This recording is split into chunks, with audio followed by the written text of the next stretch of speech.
Elon Musk इस दुनिया के सबसे धनी आदमी है और आज वो ट्विटर के मालिक भी है, जिन्होंने $44 बिलियन दे के ट्विटर को उन्होंने पूरा खरीद लिया। ट्विटर जो एक टाइम पे पब्लिक कंपनी हुआ करता था, आज वो प्राइवेट कंपनी बन चुका है। उसके शेयर जितने सारे मार्केट में फ्लोटेड थे, लिस्टेड थे, आज वो आस्ते आस्ते करके वो डीलिस्ट हो जाएंगे अब शेयर मार्केट से। ट्विटर को खरीदने के पहले उसका 3 मेजर ऑब्जेक्टिव था। जो पहला ऑब्जेक्टिव था वो था free to speech in Twitter. Second था जितने सारे स्पैम अकाउंट्स हैं उन सबको ब्लॉक करना, क्योंकि वो सारे लोग बहुत सबको ट्रोल करते थे। और जो तीसरा रीज़न है, शायद एलन मस्क हम सबसे छुपा रहे हैं, और इस वीडियो के एंड तक आपको समझ में आ जाएगा कि एलन मस्क हम सबसे क्या छुपा रहे हैं। लेकिन आखिर क्यों? ट्विटर ना ही कोई प्रॉफिट मेकिंग कंपनी था, ना ही इसके पास सबसे ज़्यादा फॉलोअर्स था, यूजर्स थे, तो फिर क्यों एलन मस्क ने ट्विटर को ही खरीदा? तो आइए जानते हैं इस वीडियो में। अगर मैं आंकड़े की अगर बात करूँ तो 2021 और 2022 में ट्विटर का जो रेवेन्यू था वो था $5 बिलियन का। यही अगर मैं दूसरे सोशल मीडिया प्लेटफॉर्म का अगर बात करूं तो था अमेजोन का $30 बिलियन का रेवेन्यू था, यूट्यूब का $28 बिलियन था, और फेसबुक का तो पूछे मत $117 बिलियन का प्रॉफिट था 2021-22 के फाइनेंशियल ईयर में। तो फिर ऐसा क्या था ट्विटर के पास जो एलन मस्क पागल थे इस कंपनी को खरीदने के लिए, और वो ओवर वैल्यूड, वो ज़्यादा पैसा देके वो पूरे ट्विटर को खरीदे? तो इसका पीछे रीज़न ये है कि अगर आप उनका अगर फॉलोअर्स को अगर देखिएगा ट्विटर में, तो उनका 100 मिलियन फॉलोअर्स है, और ट्विटर का एक दिन का जो एक्टिव यूज़र है वो है 217 मिलियन। एलन मस्क दुनिया के एक ऐसे इकलौते बंदे हैं जो उनका एक ट्वीट से वो पूरे शेयर मार्केट में पूरा हलचल क्रिएट कर सकते हैं। एक बार तो वो ट्वीट भी कर दिया था कि भैया हम डॉज कॉइन्स में इंटरेस्टेड है, तो डॉज कॉइन्स का 14% इंक्रीज कर गया था। फिर वो एक दिन ट्वीट किया कि नहीं भैया हम डॉज कॉइन्स में इंटरेस्टेड नहीं है, फिर उसका भाव, शेयर का प्राइस नीचे चला गया। एक दिन वो ट्वीट करते हैं कि अब जो टेस्ला है वो बिटकॉइंस में ट्रेड करेगा, तो अचानक से बिटकॉइंस का भाव ऊपर चला गया। फिर एक दिन वो आते हैं और बोलते हैं कि नहीं भैया हमको बिटकॉइंस इन्वायरमेंट के लिए सही नहीं है, तो अचानक से बिटकॉइन का प्राइस नीचे चला गया। उनके एक ट्वीट से पूरा शेयर मार्केट का पूरा हाव भाव पूरा बदल जाता है। इनफैक्ट वो दुनिया के इकलौते एक ऐसे बंदे हैं जिनके ऊपर SEC, सिक्योरिटी एक्सचेंज कमीशन, जैसे हमारे इंडिया में सेबी है, security exchange board of India, जो शेयर मार्केट को रेगुलेट करता है, वैसे US में SEC है, सिक्योरिटी एक्सचेंज कमीशन, जो वहाँ के शेयर मार्केट को रेगुलेट करता है।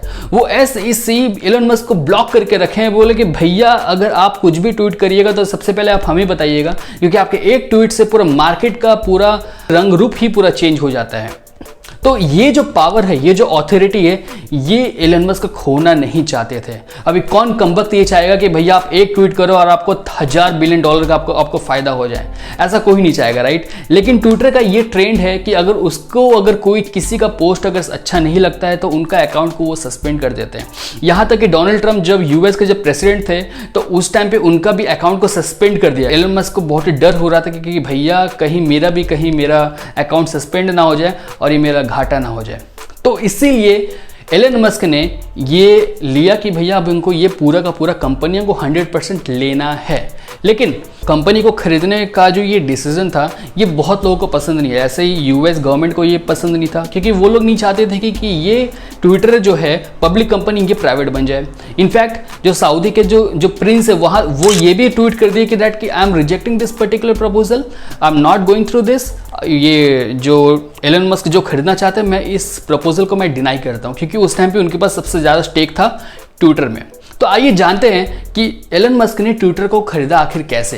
तो जो पहला स्टेप था उनका 14 मार्च 2022 वो दिन था जब उनका 5% से का टोटल शेयर वैल्यू वो एक्यूमुलेट कर दिए थे ट्विटर का, और 4 अप्रैल जाते जाते उन्होंने 9.2% स्टेक पूरा शेयर्स वो ट्विटर का खरीद लिए थे।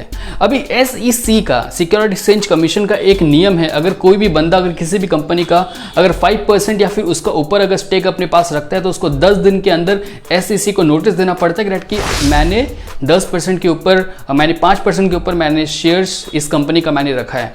लेकिन एलन मस्क भाई साहब तो बिल्कुल ऐसा नहीं किए। वो तो एक अलग ही मिजाज के बंदे हैं। उन्होंने क्या किया, उन्होंने 21 दिन के बाद नोटिफाई किया SEC को दैट कि आई हैव परचेस्ड 5% के ऊपर वाला शेयर्स ऑफ ट्विटर। अभी SEC का ना एक नियम है कि अगर कोई भी बंदा अगर 10 दिन के अंदर में नहीं बताता तो हम $100,000 का हम उसको पेनल्टी लगाएंगे, जैसे $1 लाख का हम पेनल्टी लगाएंगे। लेकिन इस 21 दिन में आखिर एलन मस्क भाई साहब कर क्या रहे थे? वो ट्वीट करते रहे थे कि दैट कि I am interested in Twitter में ऐसा होना चाहिए, वैसा होना चाहिए, मैनेजमेंट थोड़ा और अच्छा होना चाहिए, एडिट बटन यहाँ पे नहीं वहाँ पे होना चाहिए। बहुत सारे जो इम्प्रोवाइजेशन जो हो सकते हैं ट्विटर में, वो सारी चीज़ को वो ट्वीट कर रहे थे।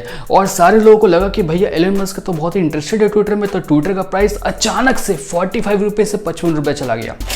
और उनको 21 दिन के अंदर में बहुत ही अच्छा खासा फायदा हुआ। अब जहाँ पे उनको अच्छा खासा उनको $1 मिलियन का फायदा हुआ था, वहाँ से उनको $1 लाख में क्या जाता है SEC को। तो ये था पहला स्टेप। 4 अप्रैल 2022 को उनका जो टेक था वो था 9.2%।